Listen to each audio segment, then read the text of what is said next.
Thank you to our wonderful brass quintet. Good afternoon, class of 2023.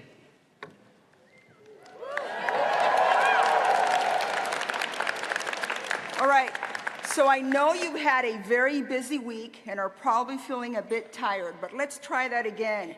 Good afternoon, class of 2023.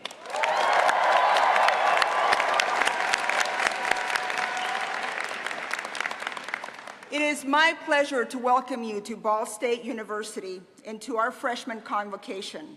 I am Susana Rivera Mills, Provost and Executive Vice President for Academic Affairs, and it is my honor to serve as the Chief Executive Officer of our university.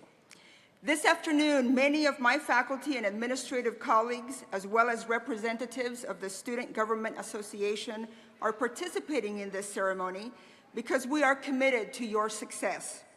I want to acknowledge some of the people here today. Please hold your applause until I've introduced everyone. Would the members of the President Cabinet please stand as I call your name?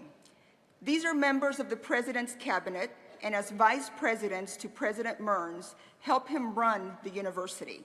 They are Kay Bales, Vice President for Enrollment Planning and Management, Sally Falling, Vice President and General Counsel, Alan Finn, Vice President for Business Affairs and Treasurer, Beth Getz, Director of Athletics, Lauren Malm, Vice President for Information Technology and Chief Information Officer, Sue Hodges-Moore, Chief Strategy Officer, Roanne Royer-Engel, Interim Vice President for Student Affairs, and Kathy Wolf, Vice President for Marketing and Communications. Thank you for being with us today.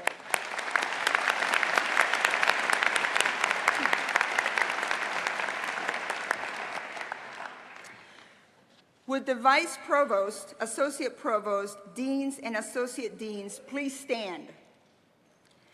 This group takes a great deal of interest in your academic career because they direct the areas in which you complete your majors and receive your degrees. Thank you for joining us today.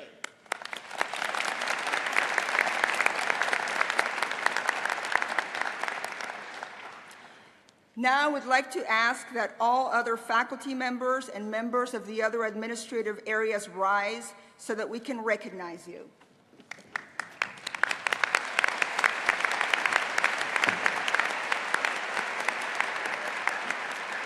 They represent over 1,000 faculty members and professional staff at Ball State. During the next few years, you will come to know many of these people well, and they you. For the student-faculty relationship is at the heart of the Ball State experience. This university has outstanding faculty and student support personnel who take great pride in their dedication to you, as well as to their individual programs of scholarly and creative inquiry. I also want to acknowledge some distinguished students. Will the members of the Student Government Association please stand when I call your name? Aiden Medellin, President. Cameron de Blasio, Vice President. Cassidy Mattingly, Secretary. And Carter Gallagher, Senate Pro Tempore.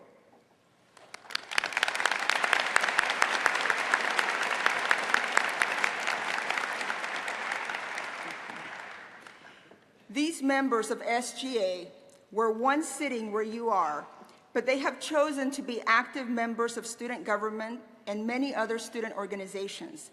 They also excel in their coursework. Look where they are here today and think about being up here in future years. This year's class is remarkable in many ways. Our graduates frequently tell us that they often learn as much from fellow students as they do from faculty, and that some of the most powerful learning occurs when they engage with people who are from very different backgrounds and life experiences from their own. This profile of our class is a celebration of the diversity of our student community, and I'm honored to share with you a few outstanding facts about you and your fellow students. There are 6,662 new students registered for this coming fall term, and this includes freshmen, transfer students, and graduate students. 4,089 of the new students are classified as first-time freshmen. There are 550 transfer students and almost 2,023 new graduate students. This is an ethnically and culturally diverse class with students of color comprising just over 23% of the class, and we welcome 152 new international students from 30 different countries. The incoming class boasts 1,361 students who are first in their families to attend college. and 52 students who are armed forces members, reservists, or veterans.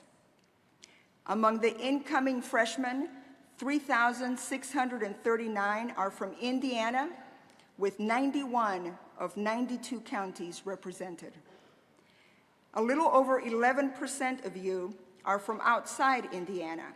However, the new class has members from 35 states, plus Puerto Rico and U.S. military locations. The youngest incoming student just turned 16 years old. That's right.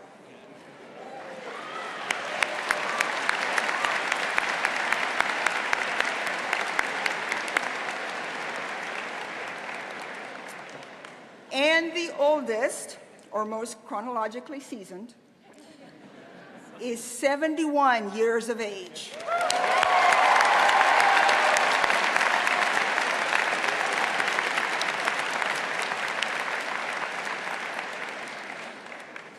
You also have a total of 195 declared majors across each of Ball State's academic colleges. This new class is also impressive in its academic achievements. 324 of you are presidential scholars. 397 of you have been admitted to the Honors College. 496 of you were in the top 10% of your high school graduating class, and 41 of you were ranked #1 in your high school graduating class.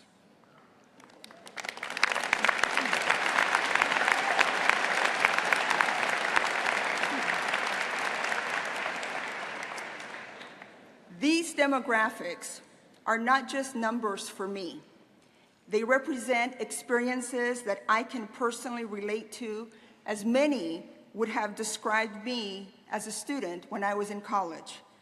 I am Latina, an immigrant from El Salvador, learning English as a second language, being a first-generation college student, and facing many financial struggles that required me and my family to make many sacrifices to go to college. Remembering who you are and where you come from is important. It is also important that you continue to connect with those that love and support you at home, even as you make new friends and connections here at Ball State. I congratulate you for all that you have achieved this far. We think that you have made the right choice in becoming a Cardinal, and we are honored to have you as the newest members of the Ball State Cardinal family. If you ask Aiden why he chose Ball State, he will tell you that he visited a lot of universities and read about even more. But none of them interested him the way Ball State did, because they simply did not make him feel as comfortable as Ball State, and that he knew he would be held to high standards here.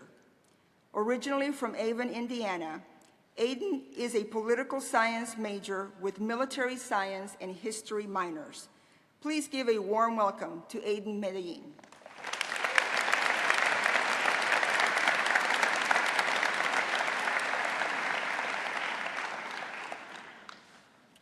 How are we doing, everybody? Good, good. Did that one young lady over there, is she awake now? She was asleep. I'm glad she was sleeping before, but just wanted to make sure she was okay. All right. I want to thank you, Provost Dr. Rivera Mills, and for the rest of the administration for being here. Everybody here just wants to help you. Hello, fellow Cardinals and members of the class of 2023, and thank you for the opportunity to welcome all of you to our wonderful campus. All of us are excited you are here and ready to start the academic year. As the Provost said, I'm Aiden Medellin, and I'm the president of the Student Government Association at Ball State University. Before I get into SGA, I also wanted to thank my fellow SGA officers for being here to watch me try not to butcher these remarks in front of our incoming class of Ball State Cardinals. Aside from welcoming you to Ball State University, my other main objective is to tell you what the Student Government Association is and why we exist. SGA exists as a means of elevating and amplifying the need of the student body. We have been elected to serve you in any and all capacities and to always strive to make the Cardinal experience the best it can be. Additionally, SGA exists as an engagement opportunity for all the incoming leaders sitting in this very auditorium. If you feel that you have a calling to work and represent others, then SGA might just be the thing for you. Please don't hesitate to approach myself or any of the other officers of SGA at the ice cream social that will follow Convocation today on the Emmons Terrace. We want to know exactly who we are representing or possibly recruiting. As a senior political science major with military science and history minors who has been involved in SGA, Greek life, and ROTC, I have learned a lot about myself and my leadership style at Ball State University. While running for president of SGA, I learned that at Ball State University, you are all afforded an opportunity to be more yourself than you ever thought possible. Don't be afraid of being yourself, because you will find your people, your community here on campus. More importantly, once you find that community, cherish it, because it will make our campus feel more and more like home. This includes our faculty and staff. Everyone on campus cares about us, so take time to stop by office hours or pop in and say hello. As a member of ROTC at Ball State, a brother of Phi Kappa Psi fraternity, and an officer in the Interfraternity Council, I have also realized the impact we can have. And my hope is for all of you to have that same kind of opportunity that I had to make an impact. And you will. No matter what it is, building relationships, leading a student organization, or participating in an immersive learning project, you will have an impact on someone or something. Ultimately, the impact you make is determined by you. So show up, because Ball State is here to support you, but you'll only get out what you put into your experience. Class of 2023, my fellow Cardinals, my last piece of advice is to be unafraid, and I know everybody on that slate over there can speak for it. Furthermore, when someone tells you an idea is off the wall, or that it is impossible, or that it simply cannot be done, prove them wrong, because the ones who are crazy enough to think they can change the world are the ones who do. Thank you and welcome to Ball State.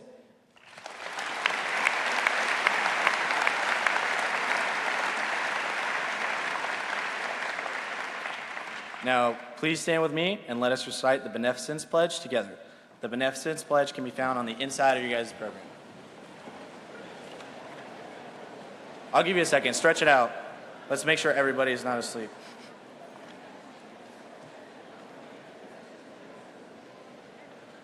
All right. Is everybody ready? Yeah? Come on, give me some energy. Is everybody ready? Yeah. All right, all right. All right, I'm going to start. You guys just come in with me. Members of the Ball State University community pledge to maintain high standards of scholarship and excellence, to work with students, faculty, and staff to strengthen teaching and learning on campus, pledge to practice academic honesty, to model and uphold academic integrity, to honor their peers and earn the trust and respect from all members of the community, pledge to act in a socially responsible way, to treat each person in the Ball State community with civility, courtesy, compassion, and dignity, to respect the property and environment of the campus, pledge to value the intrinsic worth of every member of the community, to respect and learn from differences in people, ideas, and opinions.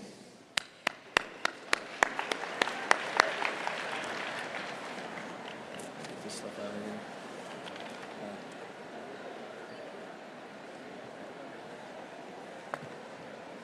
Thank you, Aiden.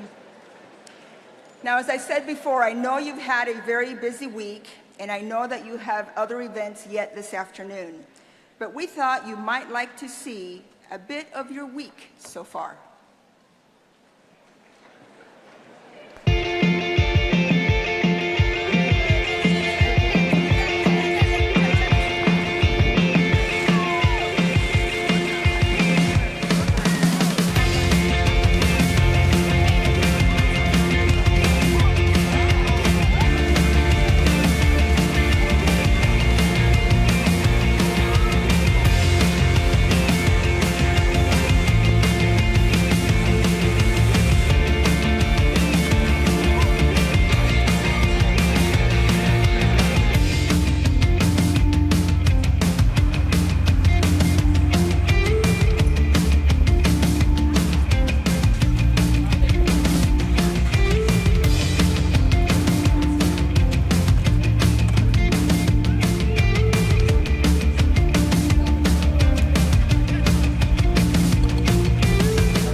Wow, it has definitely been a lot of fun.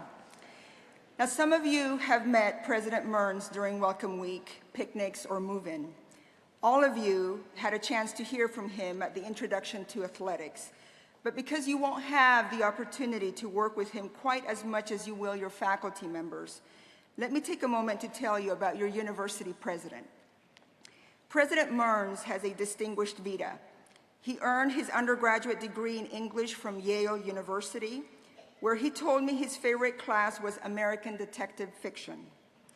I also asked about his participation in student organizations. Now, he admitted to not being in any, but that's understandable because he was on the Yale track team. He also worked for the Yale taxi service, specifically the 5 p.m. to 2 a.m. shift. He went on to earn a law degree from the University of Virginia. After a legal career that included serving as a federal prosecutor, President Mearns held academic and administrative roles at Cleveland State University, and then he served as president of Northern Kentucky University. He and his wife, Jennifer, have 5 children, and this year they would gift her with their first grandson.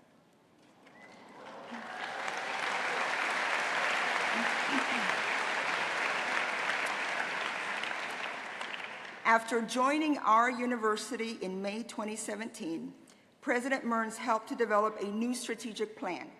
Destination 2040, our flight path, establishes a long-range vision for the university that sets priorities across 5 key areas: undergraduate excellence, graduate education and lifetime learning, community engagement and impact, scholarship and societal impact, and institutional and inclusive excellence. Please help me welcome President Mearns.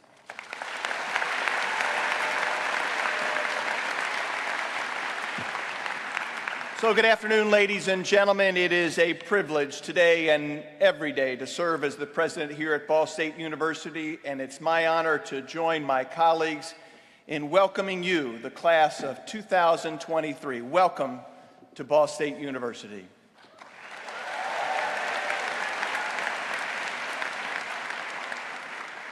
So this day is an important one for all of you, and it's an important day for all of us as well. That's one of the reasons why we've dressed up in traditional academic regalia. This is a ceremonial ritual that is designed to impress upon you that today is a serious occasion.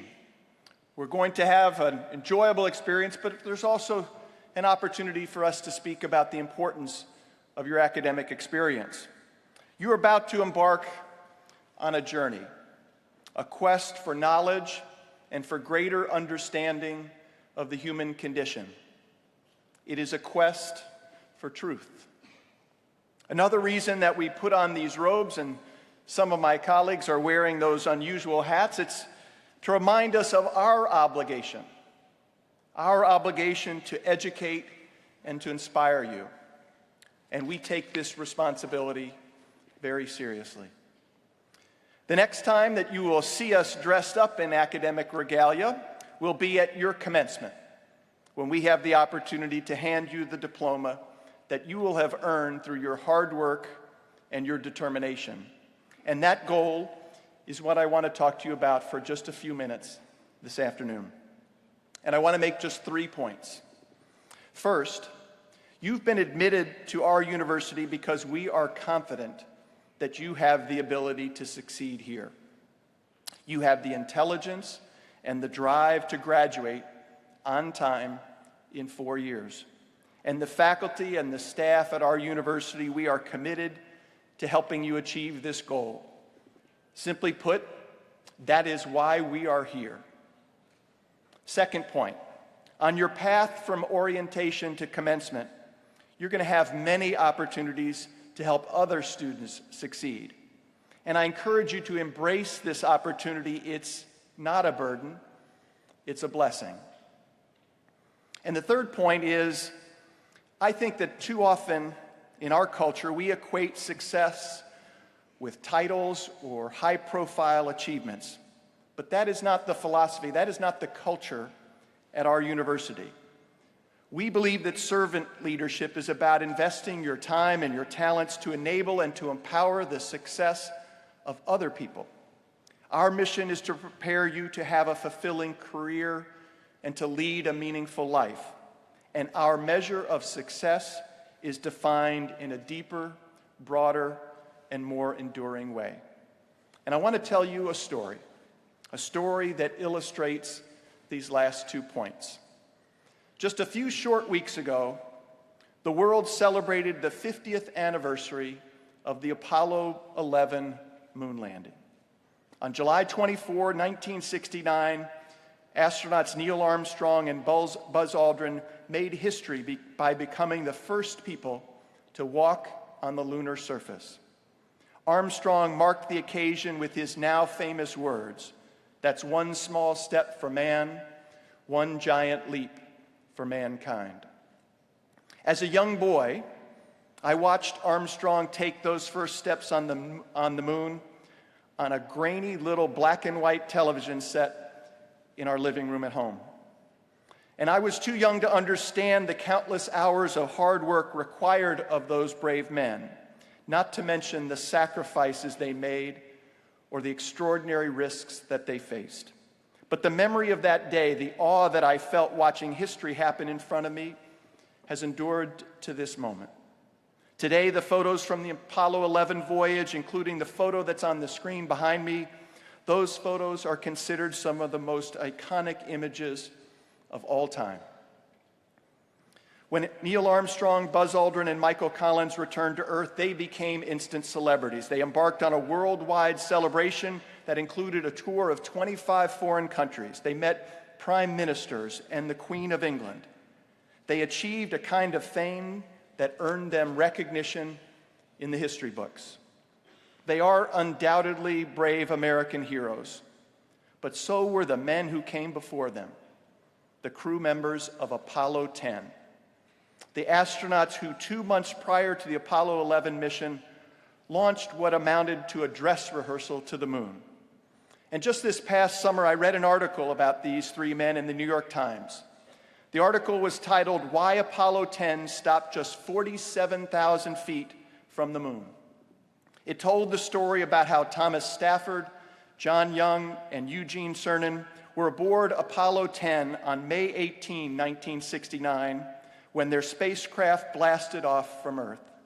A few days later, their lunar module came within 9 miles, only about 47,000 feet from the surface of the moon. 9 miles, 47,000 feet. Just imagine that. And imagine if you drove from Muncie, Indiana, in an old, cramped, compact car with 2 friends to see the Grand Canyon. You drove for 3 days to get there. But instead of parking your car and walking to the rim of the canyon to experience the majesty of this wonder of nature, instead, you and your friends just turned around in the parking lot and drove 3 days all the way back to Muncie.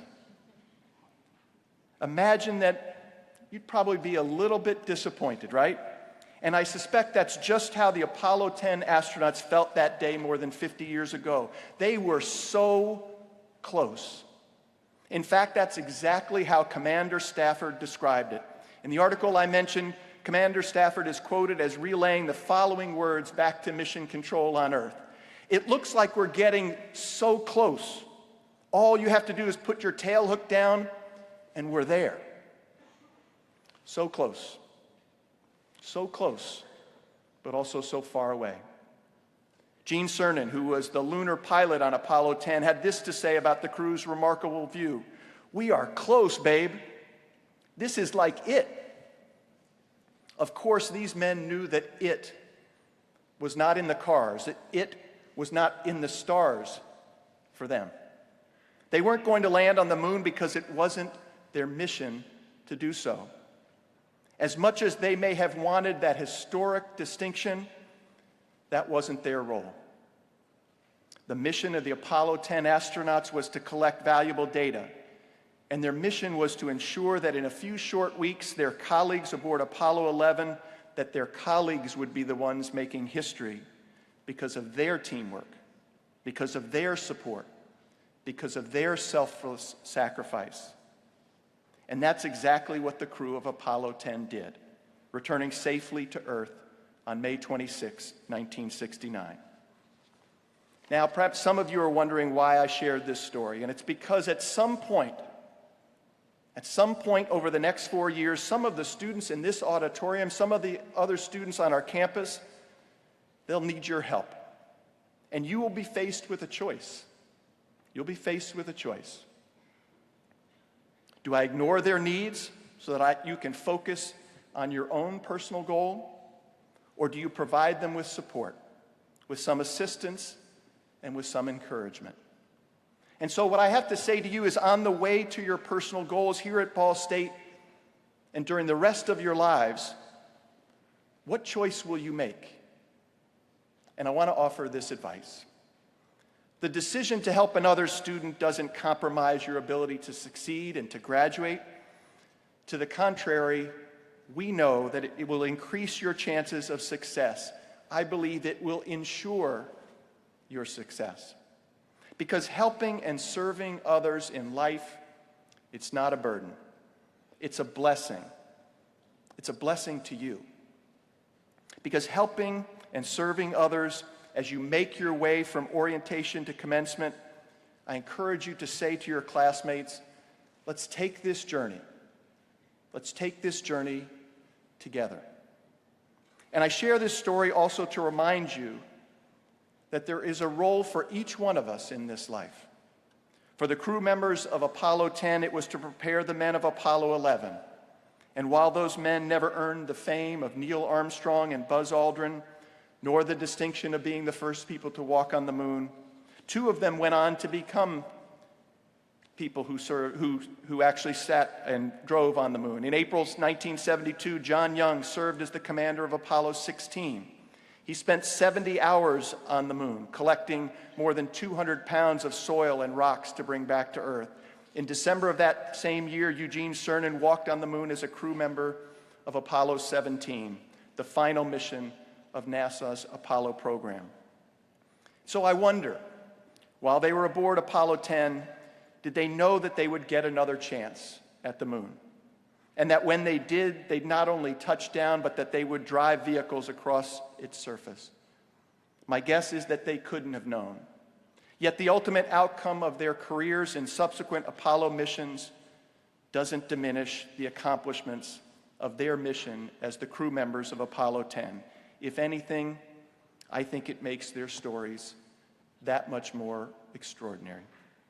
And so I hope that as all of you pursue your education here and your professional aspirations after you graduate, I hope that you will come to realize that as I have, that teamwork and hard work, coupled with the blessing of serving other people, that they will ensure that you will have both a fulfilling career and a meaningful life.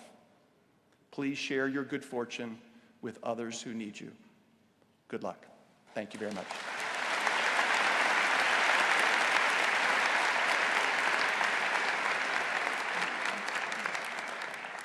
Thank you, President Mearns. I am pleased to introduce Mara Jasper, Associate Professor of Art. Mara received her BFA and MFA degrees from the Massachusetts College of Art Studio for Interrelated Media. She is a visual artist, filmmaker, and arts advocate. She has said that Muncie is a great place to be an artist, and she spends a lot of time, as she says, making stuff happen downtown. Professor Jasper runs a screening series called Death Factory. She is the artistic director of Muncie's first international film festival, and she helped start up the Ply Space Gallery and Artist Residency.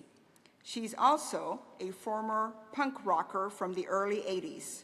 So let's welcome Professor Jasper.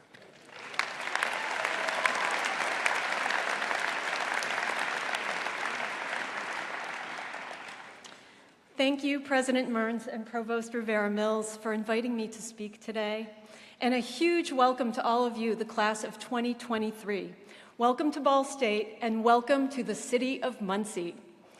So I was asked to share some views on the important role that faculty members serve in a student's life and vice versa. I don't know any of you yet, but I teach in the School of Art, and I teach experimental moving image. And that's the low-budget, artsy, obscure film and video that most people have never really seen or heard of. I've often heard it referred to as weird. But weird is good. Weird is what we don't know. If you're familiar with something, then that something probably isn't weird. About 3 years ago, I was in the process of hiring a student assistant. One day, this weird kid shows up at my office to interview for the position. He's not an art student, and he doesn't know much about what I teach, and he has no idea what the job entails.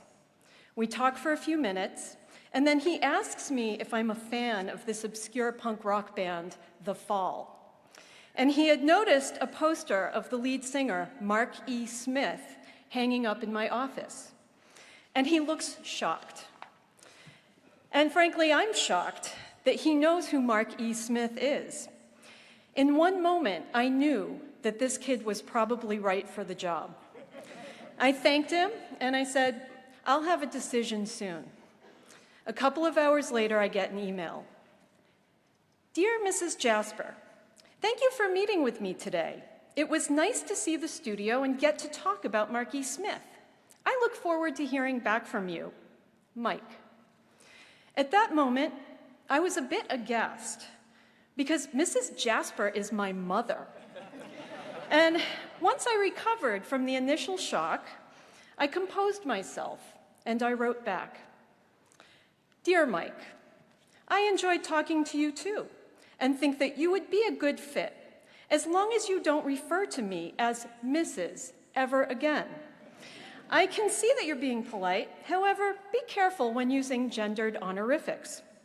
In addition, I don't think that you can safely assume that anyone is a Mrs. or that any married person would take the name of a husband or a wife. So I am Mrs. to no one. And when you aren't sure, it's safe to use Professor, since that is my official title. But going forward, you can call me Mara.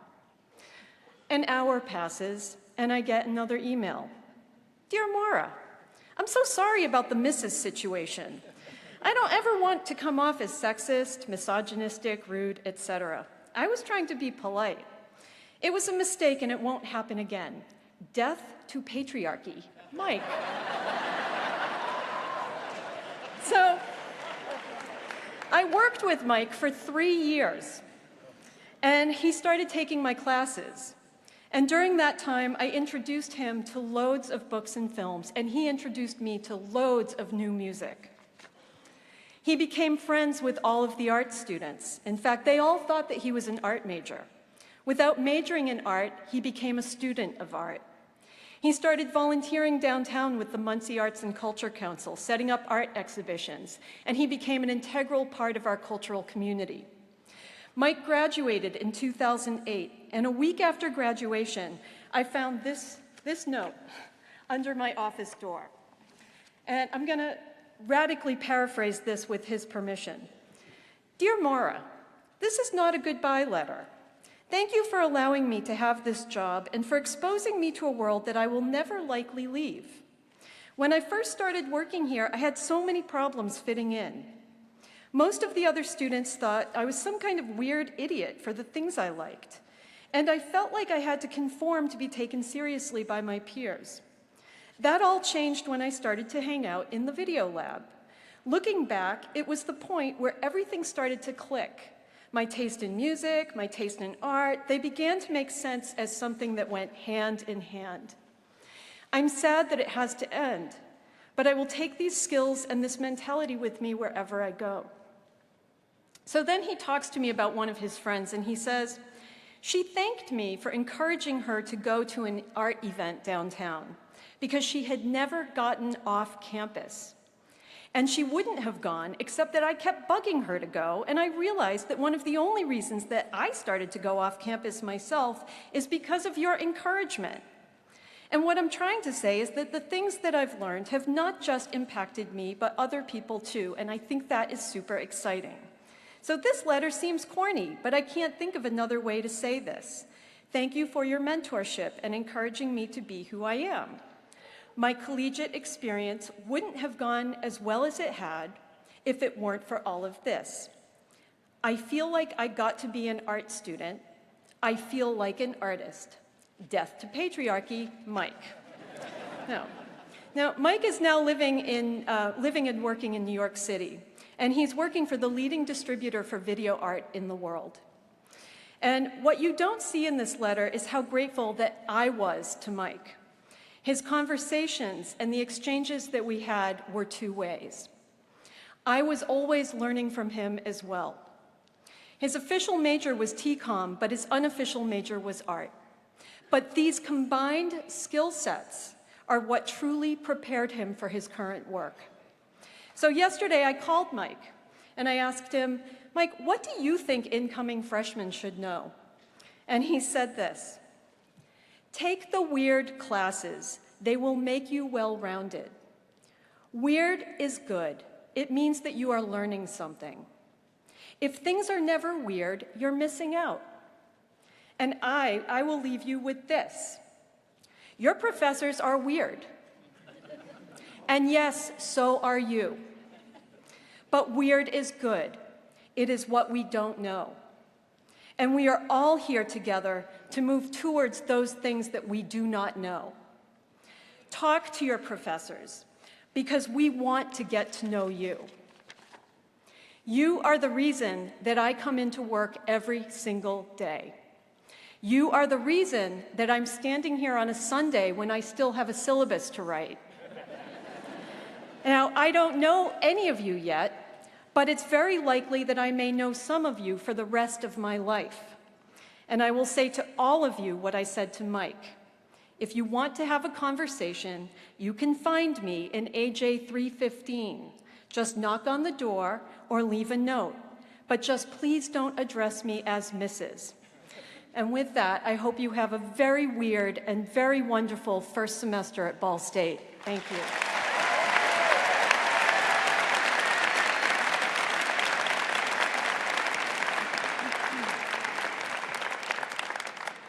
Thank you, Professor Jasper. And as someone who has recently moved here from Portland, Oregon, I can attest that weird is good. As you have heard from our speakers, and as you recited in the Beneficence Pledge, we aspire to do better and to be better. But in order to do that, we must do so together. Before we adjourn, I would like to thank our interpreters, Lisa Melby and Amy Dodd.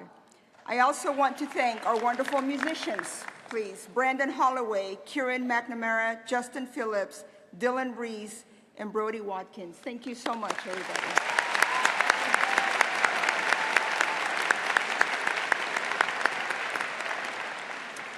We want Ball State to be your alma mater.